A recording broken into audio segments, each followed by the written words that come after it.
And in order to better understand the next halacha and sever avodah of the Rambam in Hilchot Isurei HaMizbeach, Perik Daled, halacha Yudchet, we first have to go ahead and understand a Gemara Masechet Yevamot Daf Nun Tet Amud Bet, where about 3/4 down of the Gemara, it brings down over there this statement. Amar le Rava mi Parkin le Rav Ashi. Rava from Parkin said to Rav Ashi, Menaham milta the Amuraban. From where is this thing that the rabbis said? Ein znut lebehema, that there's no such a thing as prostitution by an animal. Meaning to say that if a woman sleeps with an animal, she's not considered to be a zonah, she's allowed to marry a kohen. He says dichtiv because it's written in the verse, Lo tavi etenan zonah u'mechir kelev. Now we have to look into the pasuk, just the first 5 words or 6 words. In Devarim Perek of Gimel pasuk Yutet, it says over there, Lo tavi etenan zonah. Since this is referring to the Beit HaMikdash, Hashem is saying, do not bring me the fee of a zonah. That if you had a zonah that went ahead and she gave services from herself, because she is a prostitute, if she went ahead and she gave services from herself, and she got paid for it, let's say she took $1,000 for her prostitution, Hashem says, Lo tavi etenan zonah, do not bring me the fee of this that the zonah charges into the Beit HaMikdash. Then it says, U'mechir kelev, and also the price of a dog. Now, when you look over there, the price of the dog, what does that mean? In the simple understanding, we're speaking about a real male prostitution. What happens if a guy, he sells himself and he got paid? So we're going to tell you over there also, do not bring that to the Beit HaMikdash.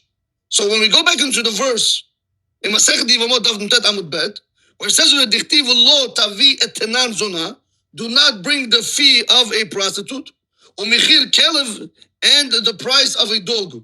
Utenan, and it was taught in the Mishnah, etenan kelev u'mechir zonah mutarin.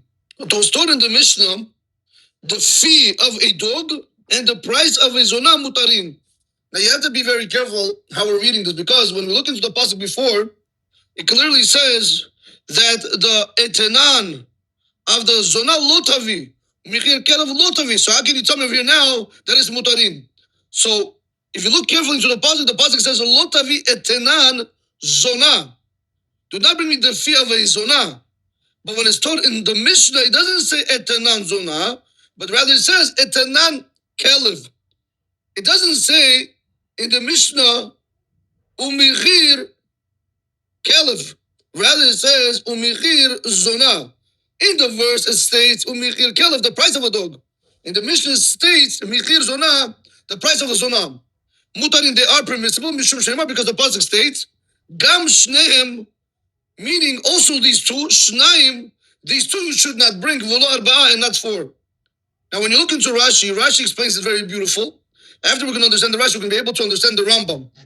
Rashi says when it says etenan kelev, now remember, over there we switch the word, instead of it being mechir kelev, the Mishnah is telling us etenan kelev. So what does that mean? So Rashi says, she'im amar adam lezonah.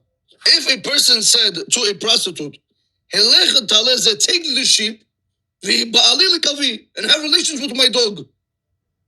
In that situation, we're going to tell you that that dog will be able to be brought on the Mizbeach. Umechir zonah, shehichlif zonah betaleh. When it says in the Mishnah, the price of a zonah, meaning to say that the zonah, she went ahead and she took the money that she got for her prostitution and she bought a sheep with it. Mutari la mizbeach, they are allowed to be brought on the mizbeach. Umedeshari etenen kalev, amalav znuti, the fact that it allowed you over here to bring the price of a dog, meaning to say that where the guy said to the zonah, take the sheep and have relations with my dog, the fact that it says over there that that sheep is able to be brought on the mizbeach, so we see from over here that you do not have znut by an animal. Even though the punishment, Rabotai, is a skila, nevertheless, we're not going to tell you she is a zonah. So let's see that one more time inside the Gemara. Amar le Rabba mi Pirkin le Rav Ashi. Rabba from Pirkin said to Rav Ashi, Menaha milta de Amar Rabbanan. From where do we know this thing that the Rabbi said? Ein znut lebehimah, that there's no such thing as znut, as a woman becoming a zonah when it comes to sleeping with an animal. Dichtiv, because it's written in the verse, Lo tavi etenan zona. Do not bring me the fee of a prostitute. Umichir kelev, and do not bring me the price of a dog. Utunan in the Torah in the Mishnah. Etenan kelev umichir zona mutarin. Mishum shenemar gam shneim. Shnaim you're not allowed to bring. V'lo arba'a, but not four. So now that we have that understanding, let's go to the Rambam and Sefer Avodah in Hilchot Isuri HaMizbeach, Perik Dalet Halacha Yud Chet. The Rambam says, Etenan kelev umichir zonam mutarin. Like we just saw in Rashi, we're going to put the Rashi's understanding over here. What does it mean, the fee of the dog? Which means to say, the sheep, which was a fee that was given on behalf of the dog, like we explained in Rashi, the owner of the dog said to the prostitute, take my sheep as your payment so you can sleep with my dog. So that's what he's saying over here, Etanan Kelev, which in this case is the sheep, Umichir Zona, and the price of the Zona. And Rashi explained over there what happened. She had a certain price that she charges, meaning the prostitute. Let's say she got $1,000 for her prostitution. Now she went ahead and she actually changed it, and she went and she bought a sheep. Can you bring it up to the Mizbech? He tells you over here, mutarin. Now the Rambam says, what about etenan zona? What about the fee of a zona? Umichir kelev, and the price of a dog. Mutaril lebedek habayit. You're allowed to go ahead and use it for the bedek habayit. Sharei hen mishtarin, since they're going to change.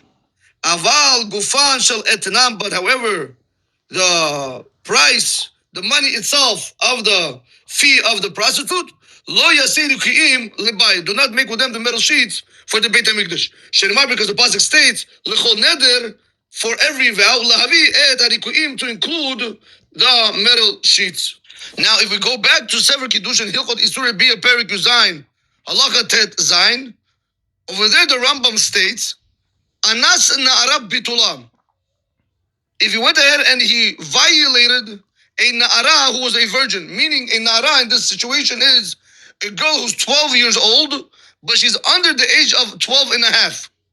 Anas Na'ara Bitulam, if he went ahead and he violated a Na'ara who's still a virgin, O pita ota, or he went and he seduced her. Afilu ansa o pita ota kishu kohen hedyot. Even if he violated her or if he seduced her to being with him while he was a regular kohen, v'nitamana kohen gadol, and now he was appointed as a kohen gadol, called him prior. She knows prior to him getting married to her. Harei ze lo yichnos v'im kanas moti.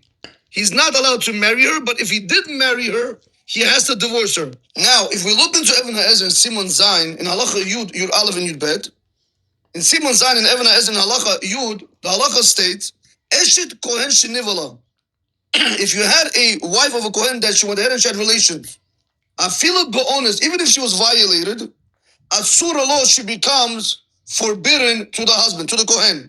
In Halacha Yud Aleph, Eshet Yisrael Shene'ensa, if you had a wife of a Israel who's not a Kohen that was violated, even though she's permissible to her husband, Asura likuhuna, she will be forbidden to a Kohen. Halacha Yud Bet. Eshet Kohen she'omer leba'ala.